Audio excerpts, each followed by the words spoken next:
चलिए, तो आज की इस क्लास में हम शुरू करने वाले हैं क्लास 10 एनसीईआरटी का। यहाँ पर हम लोग शुरू करेंगे क्लास 10 की एनसीईआरटी। और इसमें हम लोग आज चैप्टर 1 देखने वाले हैं। तो चैप्टर 1 जो है मैथ्स में, वो क्या है? तो चैप्टर 1 जो है मैथ का, उसमें आपको वास्तविक संख्याओं के ऊपर कुछ वर्क करना है और वास्तविक संख्याओं के ऊपर आपको कुछ सवाल दिए गए हैं, उनको सॉल्व करना है। तो आइए देखते हैं कि उनको कैसे सॉल्व किए गए। चलिए, तो सबसे पहले हम यहाँ पे शुरुआत करते हैं इसको बनाने के लिए। सबसे पहले उदाहरण से शुरू करेंगे। उदाहरण दिया गया है कि संख्या 4 का पावर n, इस पर विचार कीजिए। जहाँ n कोई प्राकृत संख्या है, मतलब अगर देखा जाए तो 4 का पावर यहाँ पे कुछ भी हो सकता है, 5 भी हो सकता है, 4 का पावर 8 भी हो सकता है, 4 का पावर 50 भी हो सकता है, कुछ भी हो सकता है। इसलिए कहा गया कि n जो है एक प्राकृत संख्या है। जांच कीजिए कि क्या n का कोई ऐसा मान है जिसके लिए 4 का पावर n अंक शून्य पर समाप्त होता है। जैसे मैं अगर बात करूं तो 4 का पावर 1 रख के देखते हैं, 4 है, क्या ये शून्य पे समाप्त होगा? नहीं होगा। 4 का पावर 2, ये 16 हो जाएगा, क्या ये शून्य पे समाप्त होगा? नहीं होगा। 4 का पावर 3 करेंगे तो ये 64 आएगा, क्या यहाँ पे शून्य हुआ? नहीं। तो इन 3 निष्कर्षों से हम ये बता सकते हैं कि 4 का पावर n शून्य होगा या नहीं होगा। अब हम लिखेंगे, तो मैं पहले इसे मिटा देता हूँ। ओके, तो अब हम क्या लिखेंगे कि चूंकि किसी भी संख्या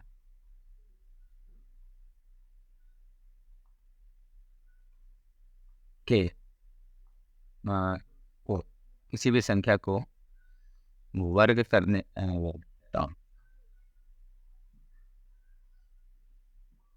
ठीक है, ऐसा करते हैं कि हम सबसे पहले यहाँ लिख देंगे कि चूंकि 4 के पावर n को शून्य पर समाप्त होने के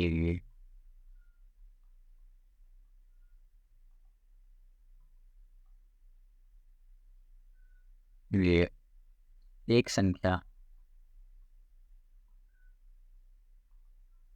5 होनी चाहिए। ठीक, तो देखो यहाँ पर कह रहा है कि एक संख्या 5 होता ना अगर, तो वो शून्य पे समाप्त हो जाता।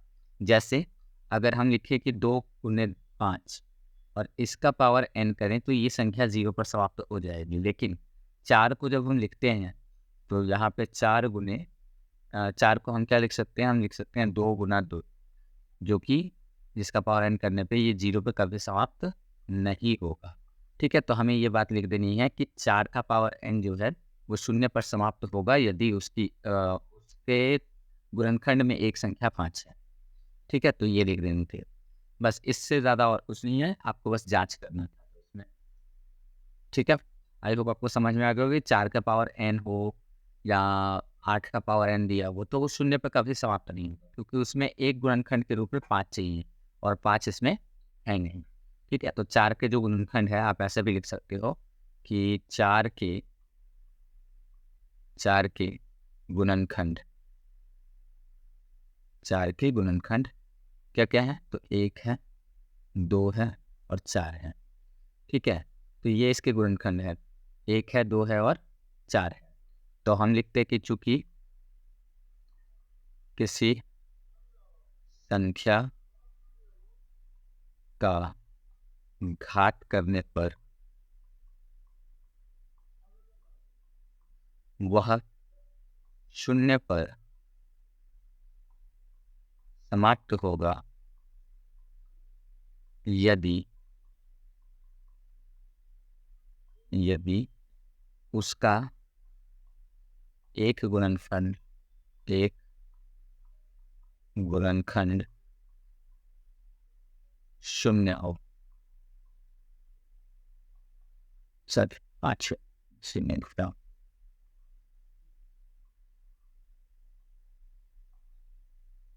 यदि इसका एक गुणनखंड 5 हो। तो कुछ इस प्रकार से हम इसे लिख सकते हैं। ये वाला भी आपका सही हो जाएगा, ठीक है। चलिए, तो यहाँ पे हमने सबसे पहले क्या निकाले, 4 के गुणनखंड। 4 के गुणनखंड 1, 2 और 4 हैं, ठीक है। तो यहाँ पर हमने बात क्या लिखी कि चूंकि किसी संख्या के का घात करने पर वह शून्य पर समाप्त होगा यदि इसका एक गुणनखंड 5 हो। और यहाँ पर क्या दिख रहा है, इसलिए 4 के पावर n में n के किसी भी मान के लिए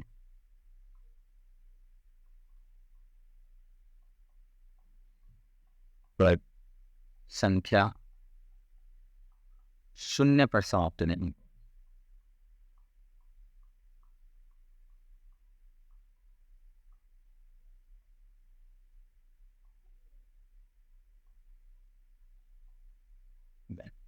ठीक है, तो इस प्रकार से ये प्रश्न बनता है। अब हम बढ़ते हैं अगले प्रश्न की ओर। अगला जो उदाहरण है वो कह रहा है कि संख्या 6 और 20 के अभाज्य गुणनखंड विधि से HCF और LCM ज्ञात करना है। हमें ज्ञात तो HCF करना है और LCM ज्ञात करना है, लेकिन यहाँ पर जो विधि लगानी है वो है अभाज्य गुणनखंड।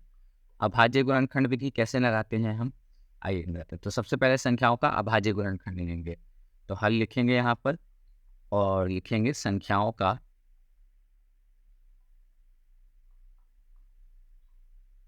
अभाज्य गुणनखंड लेने पर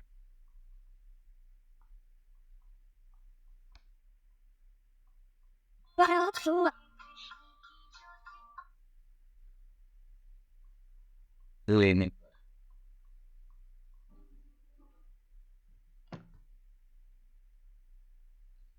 हाँ लो, नहीं नहीं जा रहे हैं रास्ते में हैं। सन्ने हैं।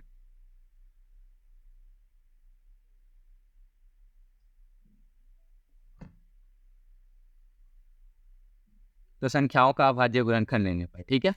संख्याओं का अभाज्य गुणनखंड कैसे लेंगे, तो सबसे पहले संख्या 6 है और इसके अभाज्य गुणनखंड क्या होते हैं, तो इसका अभाज्य गुणनखंड होता है 1 गुना 2 गुना 3। तो आप देखो 3 गुना 6, 6 कम 6, 1 ना भी लो तो चलेगा।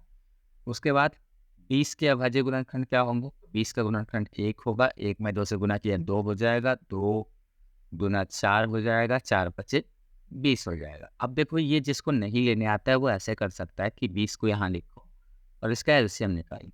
यहाँ 2 से करोगे तो 10 आएगा, फिर 2 से करोगे तो फिर 5 आएगा, फिर 5 से करोगे तो 1 आएगा। तो इसी को मैंने साथ में लिख दिया है, ठीक है, इसी को यहाँ लिख दिया है। अब दूसरी बात है, एक तरीका और है करने का, वो मैं बता दूँ। तो आपको यहाँ पे क्या करना था, 20 लेना था, एक रेक्टेंगल बना लीजिए। अब इस 20 के अभाज्य गुणनखंड, अभाज्य संख्या 2 है, इसको ले लीजिए और बचा कितना इधर 10, तो 10 ले लीजिए। अब ये 10 का करिए, तो 10 का जब आप करेंगे तो यहाँ पर क्या हो जाएगा, 2, 2 से करेंगे तो ये हो जाएगा 5। अब आप क्या देख पा रहे हो कि 2 भी एक अभाज्य संख्या है, 2 एक अभाज्य संख्या और 5 एक, तो 2 2 5, 2 2 और 5 ले लिया। अब निकालते हैं HCF। HCF क्या होता है, वह संख्या जो दोनों में उभयनिष्ठ हो, दोनों में उभयनिष्ठ यानी कि कॉमन हो,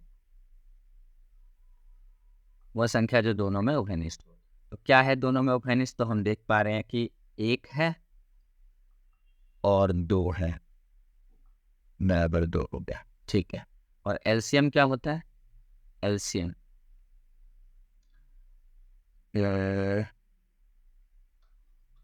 यहाँ पर हम लिखते हैं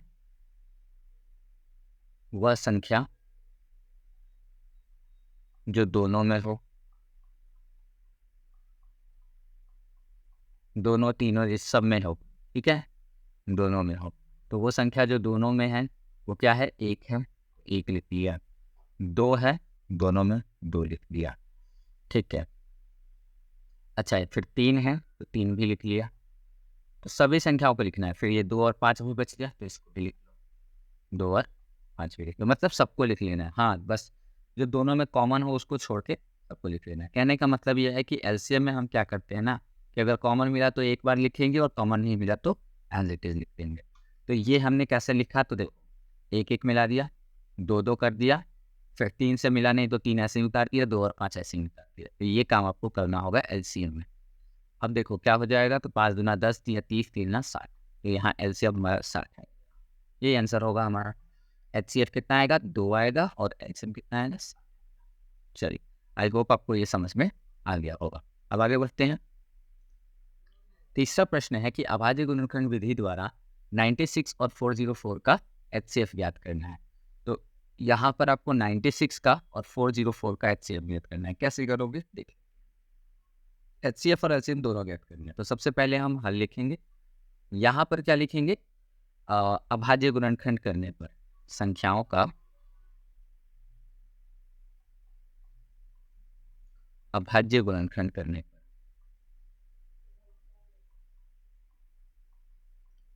अभाज्य गुणनखंड करने पर ठीक, संख्याओं का हम अभाज्य गुणनखंड करने चलते हैं। और सबसे पहले 96 है तो 96 का कर देंगे। तो 96 का इधर हम करते हैं कितना, तो 96 है, अगर 2 से करेंगे तो 2 आएगा, यहाँ पर कितना आएगा, 4 और 8 48 आएगा। फिर यहाँ 2 से करेंगे तो यहाँ 2 और 4 आएगा, फिर 2 से करेंगे तो कितना आएगा, 2 और 12 आएगा, फिर 2 से करेंगे तो 6 आएगा, 6 2 से करेंगे तो 3 आएगा, यानी 2 2 2 2 5 बार और 3। तो यहाँ पे हो गया 2 गुने 2 गुने 2 गुने 2 गुने 2 गुने 3, 5 नहीं 3। तो अब यहाँ पर आप इसे एक तरह से और लिख सकते हैं। आप इसे लिख सकते थे 2 का पावर 5 गुना 3, ठीक है, 2 का पावर 5 गुना 3 भी लिख सकते हैं। अब 404 का कर लेते हैं। तो 404 का जब हम करेंगे तो यहाँ पे कर देते हैं 404। 404 का एचसीएफ होगा, अभाज्य गुणनखंड होगा फैक्टराइजेशन, तो यहाँ पर हो जाएगा 202। फिर 2 से करेंगे तो यहाँ पर हो जाएगा 101।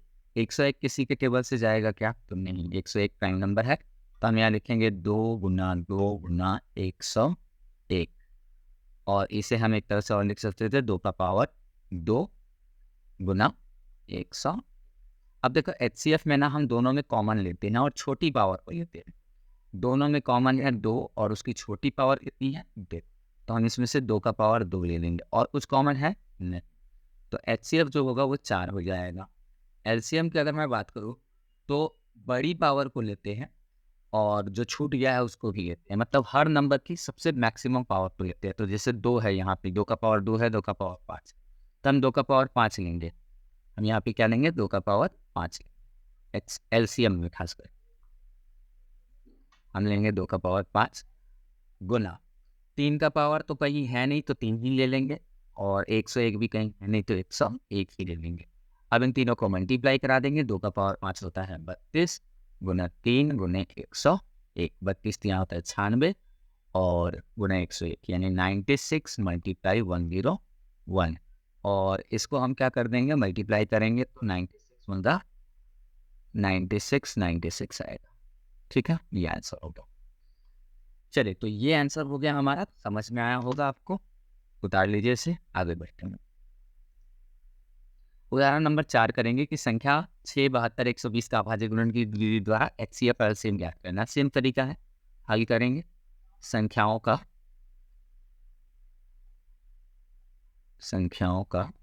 अभाज्य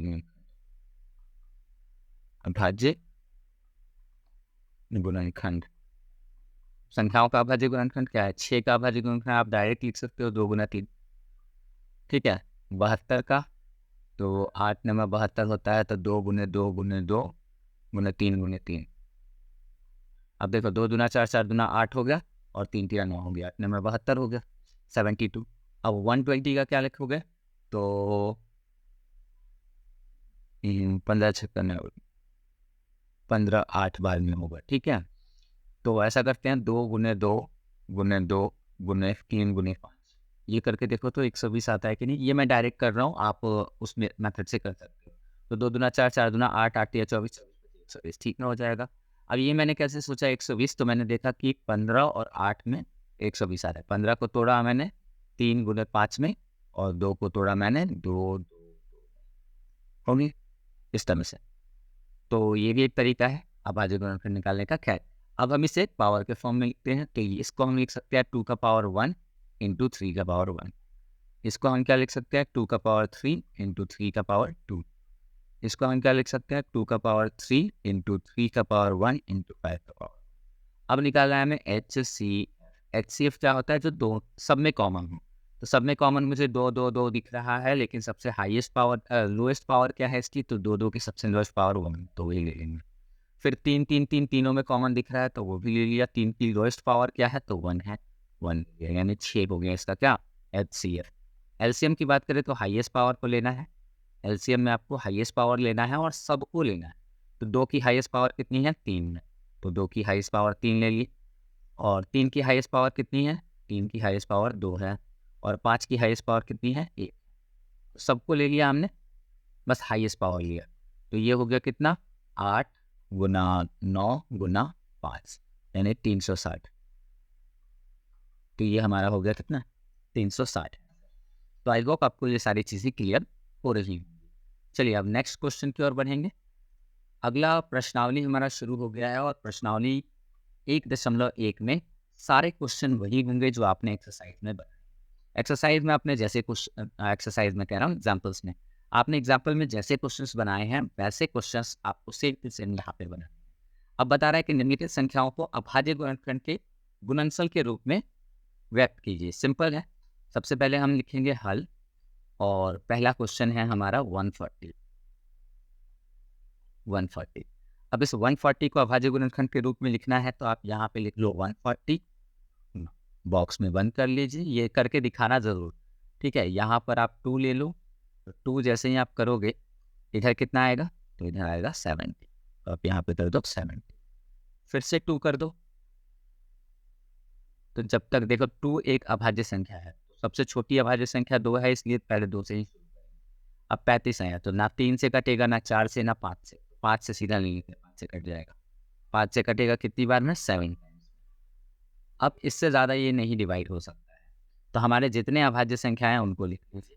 तो इसमें क्या क्या है, तो 2 गुना 2 गुना 5 गुना 7, ठीक है। और शॉर्ट करके लिखना हो तो 2 का पावर 2 गुने 5 गुने 7, ये लिख देंगे।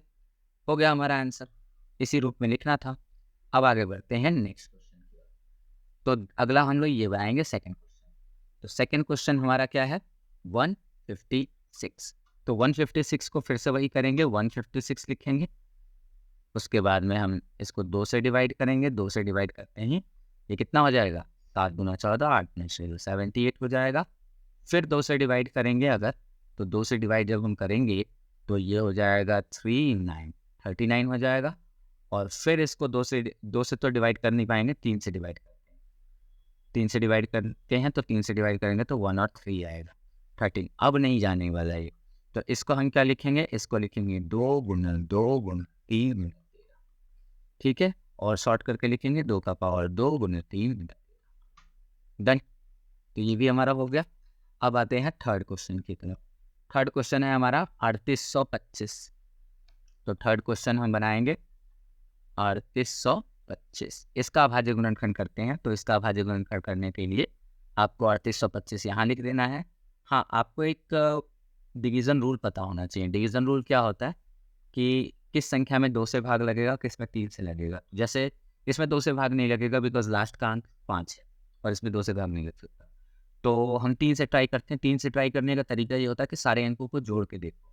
तो 8 3 11, 11 और 2 13 और 5 18, 3 के टेबल में आता है। हाँ, 3 से आराम से डिवाइड हो जाएगा। तो ये 3 से डिवाइड करेंगे हम, मतलब इन अंकों को जोड़ने पर अगर वो संख्या है जो 3 के टेबल में है, तो ये 3 से डिवाइड होगा। 3 से डिवाइड कैसे होगा, 3 1 ज़ा 3, और 3 2 ज़ा 6, 3 7 ज़ा 21, और 3 5 ज़ा। हम ये भाग लगा के आप लोग देख लेना, ये आएगा। अब यहाँ पर फिर से 3 से ही चला जाएगा। तो जब हम 3 से ले रहे हैं इसे, तो 3 चौके 12 हो गया, 3 में 6 हो गया, और 3 5 15 हो गया, 425 है। अब ये 3 से नहीं जाएगा। तो 3 से जब नहीं जाएगा तो 3 के आगे 5 देख, 5 से जा सकता है।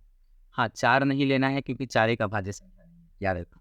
तो 5 से लेंगे, 5 8 40, और 5 25 85 हो गया।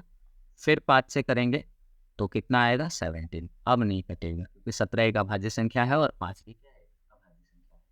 अब इसका जो फ्रैक्शन फैक्टराइजेशन हुआ वो हुआ 3 into 3 into 5 into 5 into 7। That means 3 का पावर 2 गुने 5 का पावर 2 गुने 17। बस यही हमारा क्या हो जाएगा आंसर। आई होप आपको ये सारी चीज़ें क्लियर हो रही। नेक्स्ट क्वेश्चन की ओर बढ़ते हैं। नेक्स्ट क्वेश्चन है हमारा 5005। तो 4 नंबर क्वेश्चन में हमें दिया है 5005 के प्राइम फैक्टराइजेशन लिखने हैं। आप यहाँ पे लिख लो 5005। कॉपी में आपको एज इट इज़ बनाना है, ठीक है। 5005 हो गया। अब यहाँ पर हम देखो 5 से इसको डिवाइड करेंगे, तो 5 से डिवाइड करेंगे तो ये आएगा 1001। अब ये 1001 किसका फैक्टर होता है वो देख लो। तो 1001 किससे कटेगा 35 से नहीं कट सकता। 35 से तो जाएगा नहीं, 37 से मे भी जा सकता है। तो हम इसको देख लेते हैं, या फिर ये एक प्राइम नंबर है। पहले मैं 37 से एक बार ट्राई कर ले रहा हूँ। 37 से 1001 को काट के देख लेते हैं। तो 37 3 जा 27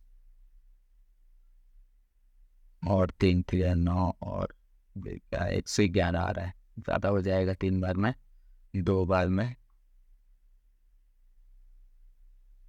नहीं जाएगा, ठीक है। ये प्राइम नंबर ही छोड़ देंगे इसको। तो हम क्या देख पा रहे हैं कि इसका जो प्राइम फैक्टराइजेशन है वो 5 गुने 1001। बस इससे ज़्यादा और कुछ करना नहीं है। हाँ, अगर 1001 के प्राइम फैक्टर्स होते हैं तो आप कर सकते हैं, अदरवाइज इस पर ही छोड़ दीजिए। अब नेक्स्ट क्वेश्चन है हमारा 7400, यानी 5 नंबर जो क्वेश्चन है 5 नंबर वेट या तो 5 नंबर जो क्वेश्चन है वो क्या है 7429। इसको करते हैं तो 7429 के प्राइम फैक्टर्स क्या होंगे, 2 से कर लो। 2 से जाएगा नहीं जाएगा, 29 है, 2 से नहीं कटेगा।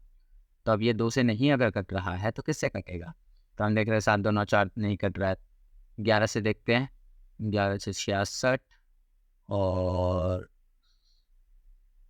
7 2 9 9 4 13 नहीं कटेगा 11 से भी।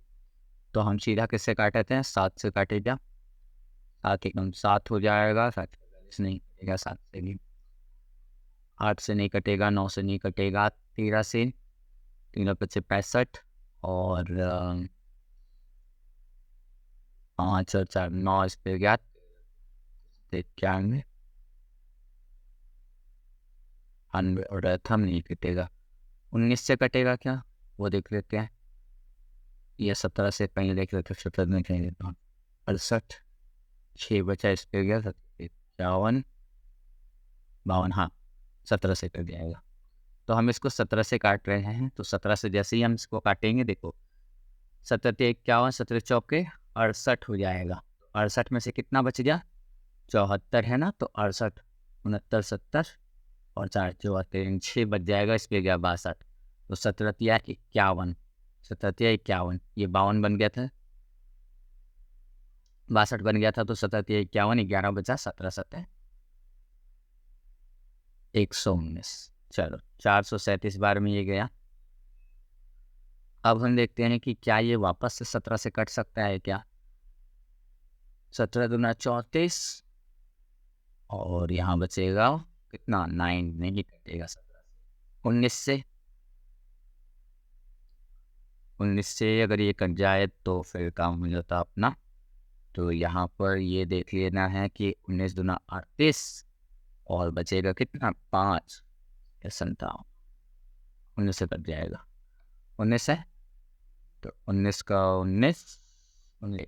तो यहाँ जब हम 19 से भाग लगाएंगे तो 19 से भाग लगाने के बाद यहाँ पर आएगा 23। अब ये फैक्टर्स नहीं कर सकते हैं। तो हम क्या देख पा रहे हैं कि इसके जो प्राइम फैक्टर है वो 17 है, 19 है और 23। तो बस यही आंसर रहा हमारा, और इसमें कुछ करना नहीं था, केवल प्राइम फैक्टर्स निकाल। चलिए अब नेक्स्ट क्वेश्चन की ओर बढ़ते हैं। कह रहा है कि पूर्णांक निम्नलिखित युग्मों के HCF और LCM ज्ञात करें तथा इसकी जांच करें कि दोनों संख्याओं का गुणनफल, यानी दोनों संख्याओं का गुणनफल बराबर HCF गुने LCM है या नहीं। तो पहले इस क्वेश्चन को बनाने का सिंपल तरीका क्या होगा कि पहले आप मान लें कि माना a बराबर 26 और b बराबर 91 है। पहले ये मान लेना। ऐसा क्यों? ऐसा करने से हमें दो संख्याएं ए बी के फॉर्म में मिल जाएंगी। अब हम निकालेंगे यहाँ पर HCF और LCM। तो HCF ऑफ AB यानी AB का HCF निकालेंगे। कैसे निकालेंगे? तो आप किसी भी मेथड से निकाल सकते हो। और वो मेथड लाइक पहले तो मैं यहाँ ऐसा करता हूँ ना कि इससे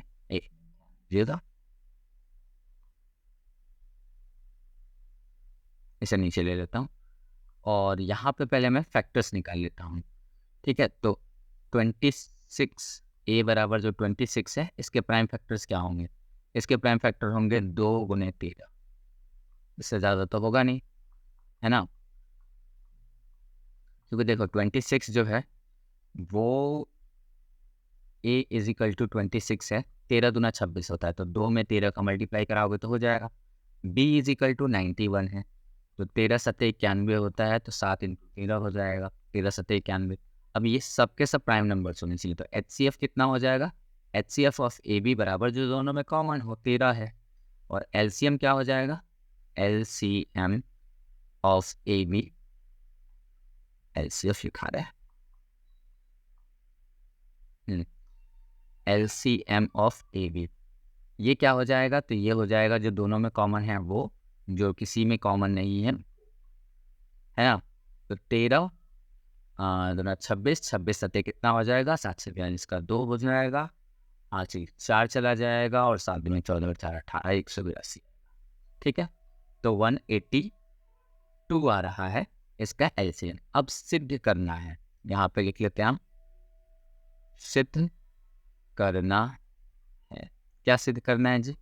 दोनों संख्याओं का गुणनफल, दोनों संख्याओं का गुणनफल क्या है?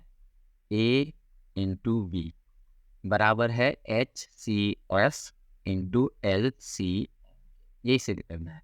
तो चलो A को ले लो, A कितना है? A है 26 इंटू 91 बराबर HCF कितना आया है? तो HCF आया है 13 और LCM कितना आया है? 180। अब इस दोनों को मल्टीप्लाई करो, तो मल्टीप्लाई करोगे तो 26 और 91 का जो मल्टीप्लाई है वो आप यहाँ पे पहले कर लो। तो 26 और 91 का मल्टीप्लाई कितना हो जाएगा? आप इसे करके देख लीजिएगा। 26 और 91 का जो मल्टीप्लाई होगा वो 2366 के बराबर होगा, राइट? तो हम इधर करते हैं 2366 बराबर 13 और 182 का मल्टीप्लाई हम कर लेते हैं। 13 का टेबल आता होता, 13 दूना 26 का 6 हासिल 2 चला गया। 13 8 बार में कितना होता है? 104। तो 104 और 104 और 2 106 हासिल 10 चला गया। 13 कम 13 और 10 23, 63। आप देख रहे हो कि RHS और LHS बराबर है। हम कहेंगे कि left hand side is equal to RHS यानी राइट हैंड साइड। यही हमें प्रूव करना था। ठीक है, इस तरीके से हम ये पहला क्वेश्चन बनाएंगे।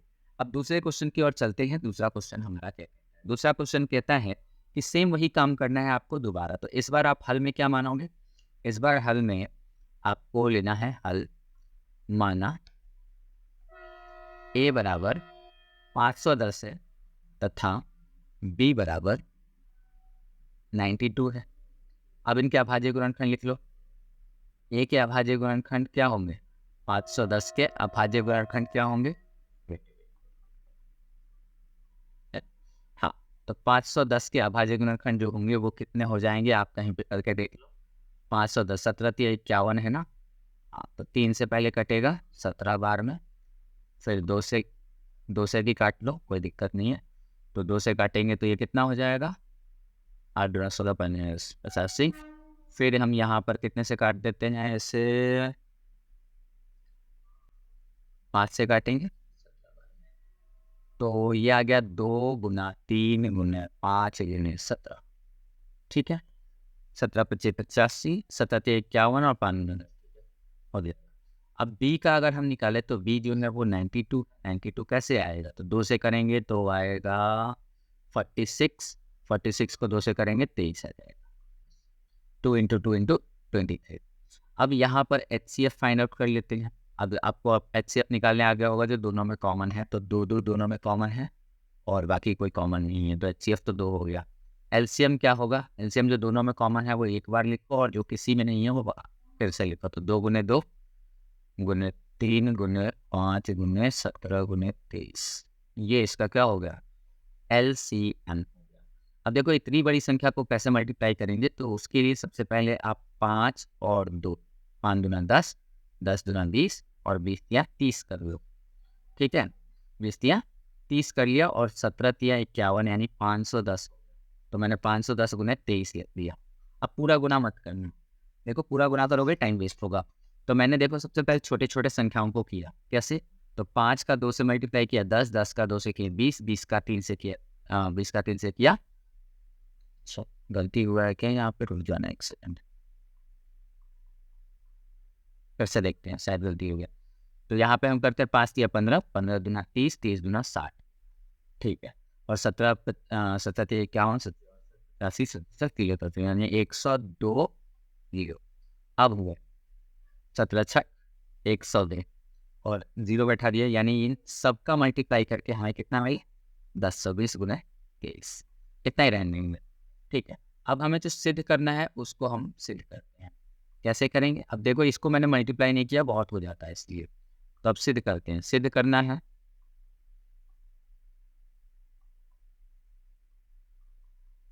क्या सिद्ध करना है? A गुना V बराबर HCS इंटू LCM। हमें LHS RHS बराबर कर देना है।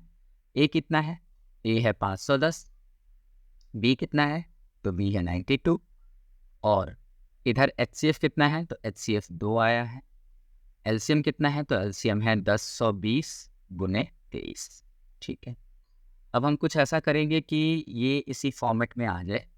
ऐसा करते हैं 92 को ब्रेक करते हैं। ठीक है, 92 को हम ब्रेक करते हैं, तो इधर आएगा 510 गुना 92 को करेंगे 2 गुना 46। ठीक है, और हम इसको दोनों को मल्टीप्लाई करा देते हैं। ठीक है, तो इधर हो जाएगा कितना? 1020 गुने 46। तो आप देखो 46 46 तो मैच कर गया। अब इन दोनों को मल्टीप्लाई करा दो, तो ये हो जाएगा 1020 गुने 46 और बराबर 1020 गुना 46। तो क्या हम देख पा रहे हैं कि LHS और RHS दोनों बराबर हैं, तो हम लिख देंगे कि LHS बराबर है RHS के, इसलिए ये प्रूफ हो गया। ठीक है, अब इसमें पूरा मल्टीप्लाई मत करने लगना, तो बहुत टाइम लग जाएगा। तो ऐसे फटाफट से हमें इसे प्रूव कर देना है। कैसे किया? आई थिंक आपको समझ में आ गया होगा, है ना? बाकी आप चाहे तो मल्टीप्लाई कर सकती हैं। आते हैं लास्ट क्वेश्चन की तरफ, 336 और 54। यहाँ पे फिर से हम क्या लिखेंगे? हल। और हल में हम क्या लिख देंगे? सबसे पहले ए माना A इज इक्वल टू 336 तथा B इज इक्वल टू 54 है। दोनों लिख लिया। अब हम क्या करेंगे कि यहाँ पर इनके अभाज्य गुणनखंड निकालेंगे। तो A यानी कि 336, इसके अभाज्य गुणनखंड क्या होंगे? तो इसके अभाज्य गुणनखंड हम यहाँ पे निकाल लेते हैं। 336 के अभाज्य गुणनखंड जाएंगे 2 से, और इधर हो जाएगा कितना? 16 दूना 32, 8 दूना 13। ठीक है, फिर से 2 से लेंगे तो ये हो जाएगा 8 और 4 84, फिर से 2 से लेंगे 42, फिर से 2 से लेंगे यहाँ 21, फिर 3 से लेंगे आ जाएगा 7। यानी 2 कितनी बार है? 4 बार, 3 और 7। तो हम सीधा लिख सकते हैं 2 का पावर 4 गुने 3 गुने 7। फिर B बराबर कितना होगा? तो B बराबर है हमारे पास 54, और 54 जो होता है वो अगर 2 से हम करेंगे तो 2 दूना 4 7, 27 बार में आएगा, और 27 को हम 3 से करेंगे 9 बार में आएगा। मैं एक बार कर ही लेता हूँ उसको। तो हम 54 को कर लेते हैं। 54 को करेंगे 2 से, यहाँ आएगा 27, 27 को करेंगे 3 से, यहाँ आएगा 9, फिर 3 से, यहाँ आएगा 3। यानी 2 गुने 3 का पावर कितना है? 3। 2 गुने 3 का पावर 3। ठीक है, अब ये तो काम हो गया हमारा। इसके बाद अब क्या करें? तो फटाफट से हम इसके बाद क्या कर लेते हैं? LCM और HCF निकाल। LCM या HCF पहले निकाल लो, कोई फर्क नहीं पड़ता, पहले HCF ही निकाल। तो पहले हम निकालेंगे HCF। क्या होता है, जो दोनों में कॉमन हो तो दोनों में कॉमन है और सबसे छोटी पावर लेते हैं। तो 2 का पावर 1 कॉमन है और 3 का पावर 1 कॉमन है, यानी 6 हो गया एलसीएम। एलसीएम क्या हो जाएगा, तो एलसीएम बराबर हो जाएगा सबसे बड़ी पावर। तो 2 की सबसे बड़ी पावर 4 है, 3 की सबसे बड़ी पावर 3 है और 7, ये हो जाएगा। तो 2 का पावर 4 माने 16, 3 का पावर 3 माने 27 और 7। अब इन तीनों को मल्टीप्लाई मत करना, मैं तो कहूँगा, और या फिर हो सकते है तो कर लो थोड़ा सा और, 16 और 7 का मल्टीप्लाई करा दो, 16 पच्चीस 80, सो 112 गुने 27, इतना रहने दो। ठीक है, अब सिद्ध करना है, वो ले लेते हैं। सिद्ध क्या करना है वो देख लो। तो ए गुने बी बराबर एच सी एफ, ये बार बार लिखना है, इंटू एल सी एम। चलो ए कितना है, ए है हमारे पास 336 इंटू 54, और एच सी एफ कितना है, तो एच सी एफ है 6 इंटू एलसीएम कितना है, तो 112 गुने 27। ठीक है, कुछ करेंगे इसको, ऐसा करते हैं, इसको ऐसे ही रहने देते हैं, 336 इंटू 54। इधर क्या करते हैं कि हम 6 को 2 भागों में बांटते हैं, 2 गुने 3 के भागों में बांटते हैं। ठीक है, तो 6 को जब हम 2 गुने 3 करेंगे तो हम यहाँ पे 3 का मल्टीप्लाई करा देंगे 112 से, और 2 का मल्टीप्लाई करा देंगे किससे, 27 से। तो जब 3 का मल्टीप्लाई 112 से होगा तो हो जाएगा 336, और 2 का मल्टीप्लाई जब 27 से होगा तो ये हो जाएगा 14। आप देख पा रहे हो कि एल एच एस बराबर क्या हो गया, आर एच। ये कितने लोगों को समझ में नहीं आया होगा, तो एक बार फिर से समझ लेना। 6 को हम लिख सकते हैं 2 गुना 3, 3 का मल्टीप्लाई करा दिया मैंने 112 से, और 2 का मल्टीप्लाई करा दिया मैंने 27 से, जिसकी वजह से ये ऐसा बना। तो हम देख पा रहे हैं एलसीएम और एचसीएफ दोनों, एलसीएम एलएचएस और आरएचएस दोनों बराबर है, अर्थात ये भी प्रूफ हो गया। तो हमें ये प्रूफ करना था, और आपका ये फॉर्मूला बन गया। फॉर्मूला क्या कहता है कि अगर आपके लिए दो संख्याओं का एलसीएम और एचसीएफ निकालते हो, तो फिर मैं एक नए पेज पे इसको समझा दे रहा हूँ। देखो, अगर कोई दो संख्या ए और बी दी हुई है, तो इसका ये देखो ए गुने बी बराबर H C F of A B होगा, गुने L C M of A B होगा। ये बात याद रखना। अब आपसे पूछ दे कि आपको ए तो पता है बट बी नहीं पता, या फिर आपको बी पता है ए नहीं पता, तो ए का फॉर्मूला क्या हो जाएगा, ए का फॉर्मूला हो जाएगा H C F into L C M, और बी जो इधर मल्टीप्लाई में था वो इधर आकर डिवाइड में आ जाएगा, तो ए निकल जाएगा। अगर बी निकालना होगा तो वही होगा H C F into L C M, और बी ए इधर मल्टीप्लाई में था, इधर आएगा तो डिवाइड में हो जाएगा। तो ए और बी निकालने के लिए होता है कई बार कि आपको एलसीएम और एचसीएफ दे देगा, एक संख्या दे देगा और कहेगा दूसरी संख्या बताइए, तो ऐसे निकाल सकते हो, ए जहाँ पहली संख्या है और बी जहाँ दूसरी संख्या है। उसके अलावा आपसे खाली एलसीएम निकालने बोले कि एलसीएम का फॉर्मूला बताओ, तो आप नोटिस करो कि ए इंटू बी तो इधर था, और एलसीएम इधर एचसीएफ के साथ मल्टीप्लाई में था, तो एचसीएफ नीचे आ जाएगा। और एचसीएफ निकालने बोले तो ए इंटू बी रहेगा और नीचे एच। बस ये आपको 4 फॉर्मूले याद रखने। एक ही फॉर्मूला है, यानी कि यही फॉर्मूला है, इसी से इधर उधर करके बने। जैसे ए यहाँ है, बी को हमने नीचे भेज दिया, बी यहाँ है, ए को नीचे भेज दिया, एलसीएम बचा है, एचसीएफ नीचे चला जाएगा, सिंपली। ये 4 फॉर्मूले आपको याद है, इवन 5। अब आते हैं, आगे बढ़ते हैं और ये देखते हैं कि अभाज्य गुणनखंड विधि द्वारा निम्नलिखित पूर्णांकों के एचसीएफ एलसीएम ज्ञात करने। तो अब 3 अंक हो गए हैं, यहाँ कुछ नहीं करना, आपको सीधा हल लिखना है। माना, अच्छा इसमें प्रूफ तो करना नहीं है ना, जब प्रूफ नहीं करना हो तो मानने की जरूरत नहीं है। तो जब प्रूफ ना करना हो तो मानिए मत, सीधा लिख दीजिए अभाज्य गुणनखंड। अभाज्य गुणनखंड, संख्याओं का अभाज्य गुणनखंड हम कर रहे हैं, तो सबसे पहले 12 का करेंगे। 12 का कितना होगा भाई, तो 12 का होगा 2 गुने 2 गुने, ये डायरेक्ट आपको करने आना चाहिए, 2 दूना 4 3 12।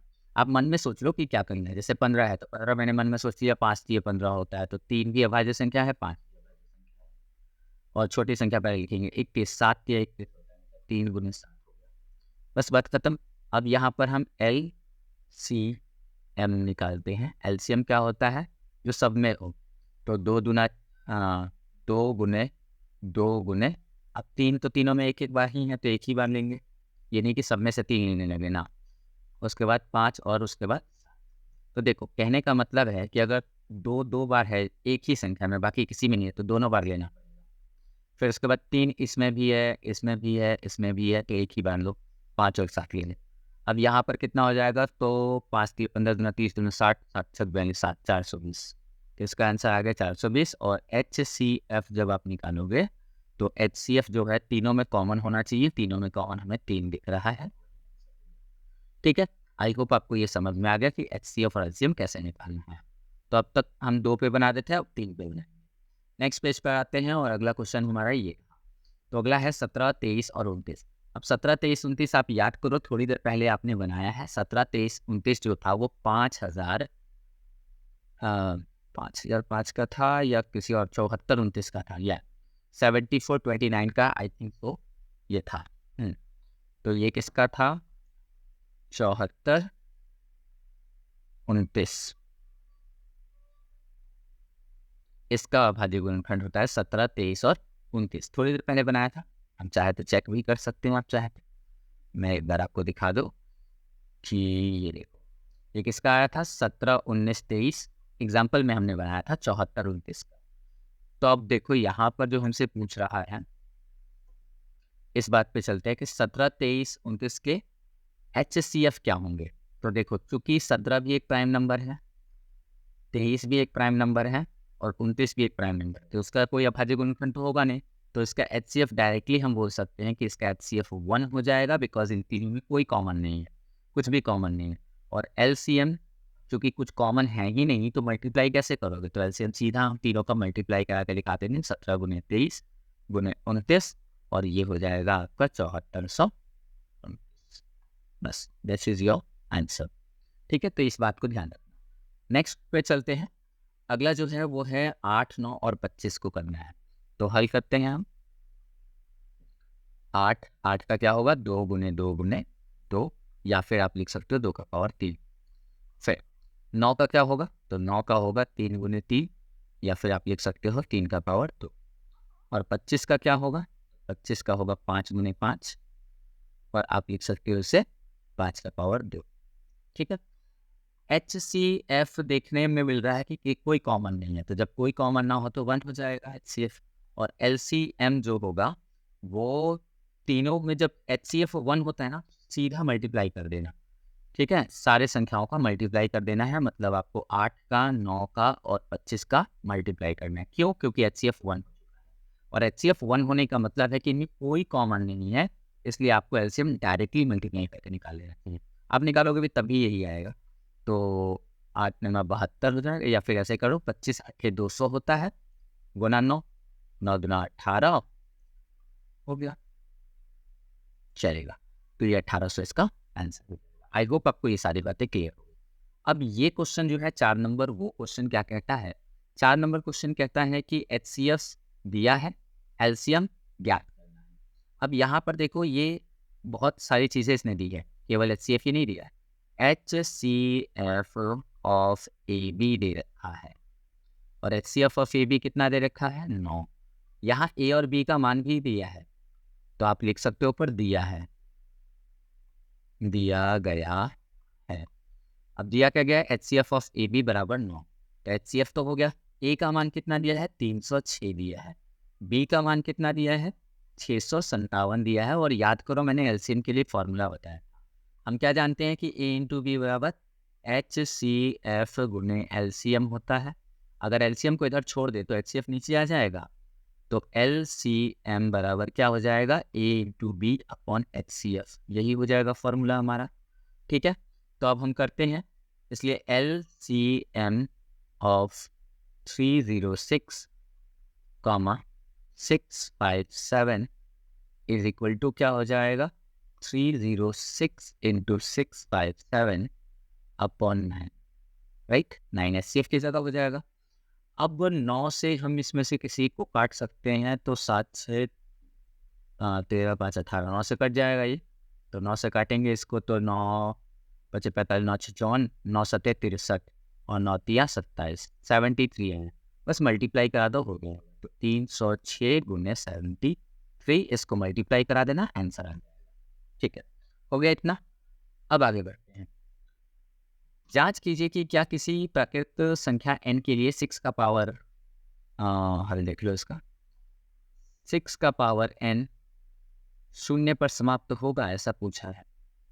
शून्य पर समाप्त होगा यदि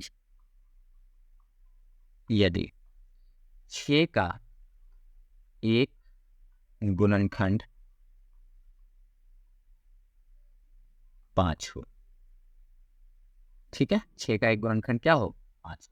तो 6 का अभाज्य गुणनखंड करते हैं, 2 गुने 3, बस। तो यहाँ लिखेंगे कि चूंकि 6 का कोई गुणनखंड 5 नहीं है, अतः 6 का पावर n के किसी भी मान के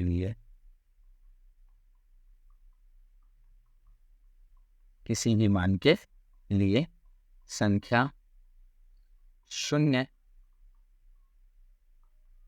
पर समाप्त नहीं होगा। राइट, तो ये हमारा हो गया। ठीक है, बस इसका आंसर इतना ही कर देना था। जाओ आगे बढ़ते हैं। व्याख्या कीजिए कितना अभाज्य संख्याएं की हुआ। अब देखो, अभाज्य संख्याएं भाज्य संख्याएं की हुआ पूछा है, तो भाज्य का मतलब हुआ कि ये कंपोजिट नंबर्स की हुआ। कंपोजिट नंबर क्या होते हैं? जिसमें एक से ज़्यादा मल्टीपल होते हैं। जिस किसी संख्या के अगर एक से ज़्यादा मल्टीपल्स हैं तो वो क्या है? भाज्य संख्या है। जैसे 3 के कितने मल्टीपल्स हैं? तो 3 के जो मल्टीपल्स है 3 × 1 ही होता है। 7 के कितने मल्टीपल होते हैं? 7 × 1 ही होता है। उसके अलावा 8 के कितने मल्टीपल्स होते हैं? तो 8 के मल्टीपल्स जो हैं वो हो जाते हैं 2 × 2 × 2। इसके एक से ज़्यादा मल्टीपल हैं, तो ये भाज्य संख्या है, जबकि ये सब अभाज्य संख्याएं है ना। तो इसी बात को ध्यान में रखते हुए हमें इसे प्रूफ करना है। और प्रूफ क्या करना है कि 7 देखिए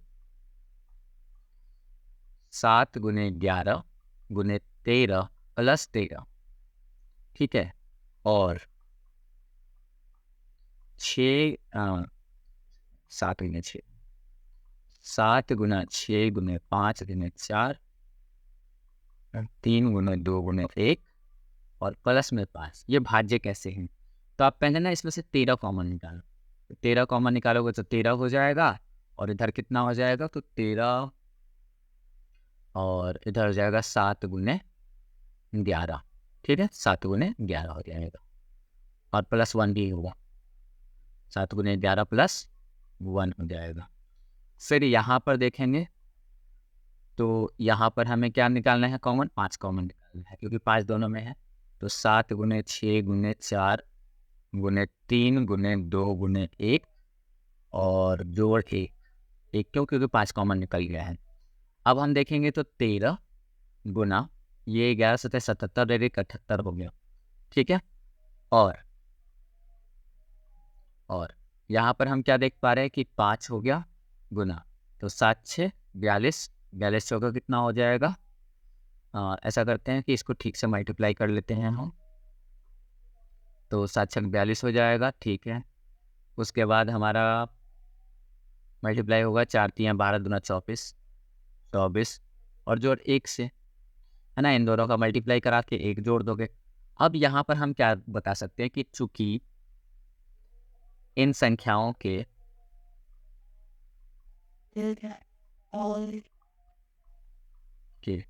एक से ज़्यादा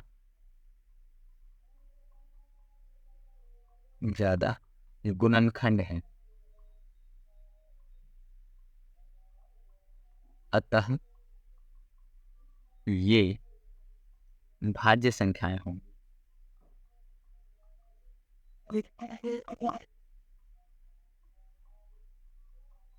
राइट, तो ये हमने कर लिया। अब इसके बाद हम देखते हैं अगले क्वेश्चन। ये लास्ट क्वेश्चन होगा हमारा। लिखा कि किसी खेल के मैदान के चारों ओर एक वृत्ताकार पथ है। इस मैदान का एक चक्कर लगाने में सोनिया को 18 मिनट लगते हैं, जबकि इसी मैदान का एक चक्कर लगाने में रवि को 12 मिनट। मान लीजिए वे दोनों एक स्थान से एक साथ चलना प्रारंभ करके एक ही दिशा में चलते, कितने समय बाद वो पुनः मिल जाएंगे? आप ऐसे सोचो कि एक खेल का मैदान है, ऐसे होगा, ठीक है। यहाँ पर स्टार्टिंग पोजीशन है दोनों। अब यहाँ कह रहे हैं कि एक चक्कर लगाने में सोनिया को 18 मिनट लगते हैं, मतलब सोनिया जो है ना वो इधर से चक्कर लगाते हुए और वापस कहाँ पे पहुँच गई, इसी जगह पे वापस आ गई। और इस केस में जो सोनिया है उसको 18 मिनट लगे, जबकि इसी मैदान पे चक्कर लगाने में रवि को 12 मिनट लगते हैं। तो 18 मिनट और रवि अभी कहाँ होगा, यहाँ पर होगा, यहाँ पर रवि होगा जो कि 12 मिनट लगाया होगा। यानी रवि को यहाँ जाने में 6 मिनट और समय पड़ेगा, 6 मिनट कम है एक राउंड में। तो ये हुआ। अगर दूसरा राउंड मानेंगे तो फिर क्या होगा कि सोनिया 18 मिनट में वापस यहाँ पहुँचेगी और रवि जो है पहले तो 6 मिनट ये कवर करेगा और बाकी के 6 मिनट में अब अगली बार में यही रह जाएगा रवि। तो 2 राउंड में अभी रवि कहाँ पर है, आधे पर है। फिर तीसरे राउंड में सोनिया क्या करेगी, एक चक्कर और लगा लेगी। तब तक रवि क्या करेगा, 12 मिनट से 6 मिनट तो इधर जाएगा, है ना। यहाँ पर हम क्या देखेंगे कि रवि जो है अब इस बार कितना हो जाएगा, तो यहाँ 6 मिनट कम था। एक सेकेंड, वेट, ये यहाँ नहीं करके हम थोड़ा सा और पीछे कर लेते हैं, यहाँ पर होगा, ठीक है। तो रवि जो होगा वो यहाँ 12 पर होगा। तो अब इस बार इसको 12 मिनट जाने में यहाँ लगेगा, तो थर्ड राउंड में ये दोनों साथ में मिल जाएंगे। कैसे समझे, तो सोनिया जो है वो 18 मिनट में एक राउंड मार ले रही, रवि जो है वो 12 मिनट में लगा रहे हैं। तो अगर देखा जाए तो 18 और 12 का टेबल कब जाके आपस में मिलेगा, तो 12 का टेबल हम पढ़ते हैं तो 12, उसके बाद 24, उसके बाद 36, उसके बाद 48। 18 का टेबल जब हम पढ़ते हैं तो 18, 36, 54। तो कहाँ पे मिल रहा है, ये दोनों 36 पे मैच कर रहे हैं।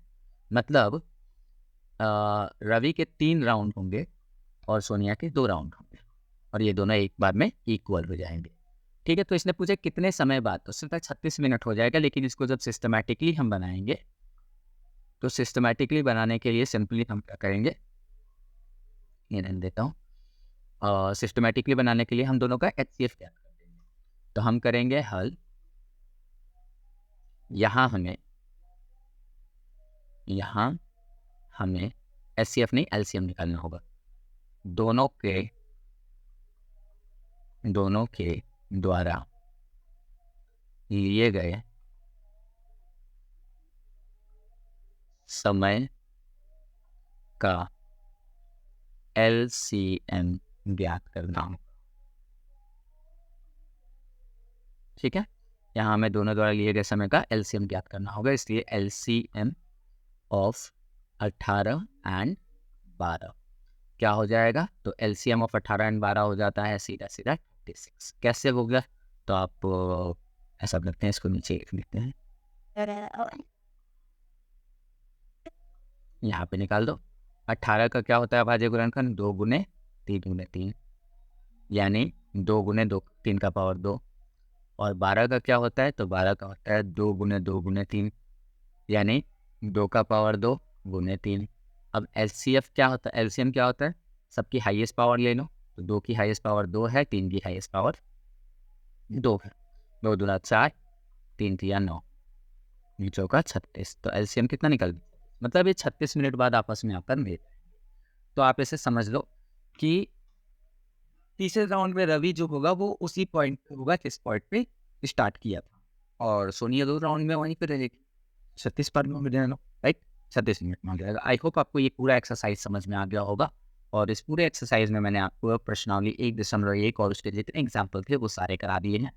तो वीडियो अगर पसंद आई हो तो लाइक ज़रूर कर दीजिएगा, चैनल पर नया है तो सब्सक्राइब जरूर कर लीजिएगा। चलिए मिलते हैं आपसे नेक्स्ट वीडियो में।